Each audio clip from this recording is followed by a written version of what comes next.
pinakamalawak na newsroom sa buong Pilipinas. Ito ang Radyo Pilipinas News Update.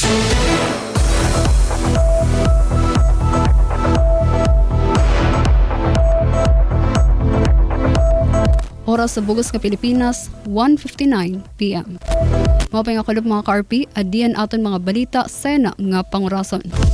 Solidarity Pact signing kasumpay sa 2025 national and local elections gindumaras sa Calbayog.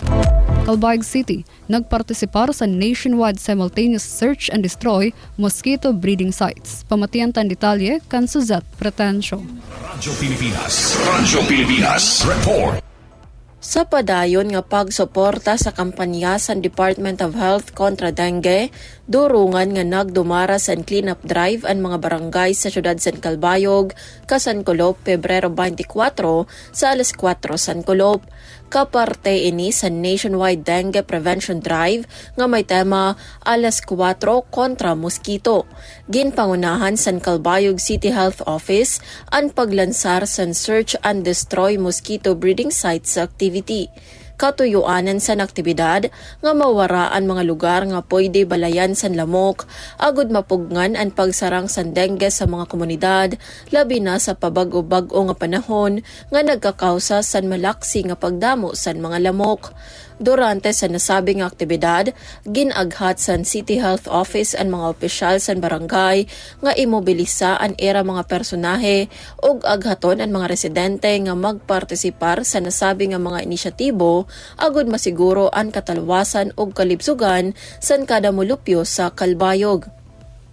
Sa lain pa nga balita, Komo pag-andam para sa 2025 national midterm elections yan nga Mayo, nagtig-ob pwersa ang mga magkadordilain nga organisasyon sa siyudad San Calbayog kakulop nga adlaw Pebrero 25 pinaagi sa Solidarity Pact signing nga nagtutuyo nga siguraduhon ang mahapsay, mahimyang ngan malimpyo nga eleksyon. Gindumara ang aktibidad sa Calbayog City Police Station ug ginatenderan ni CLGO Gretchen May Corrales, Election Officer Attorney Chamlas Lobaton, Police Colonel Antonieto Eric Mendoza, Police Lieutenant Colonel Denver Lazaro Reveta, mga personahe sa Kabalikat Civicom, Bureau of Fire Protection, Philippine Marine Corps, Department of Education ngan media.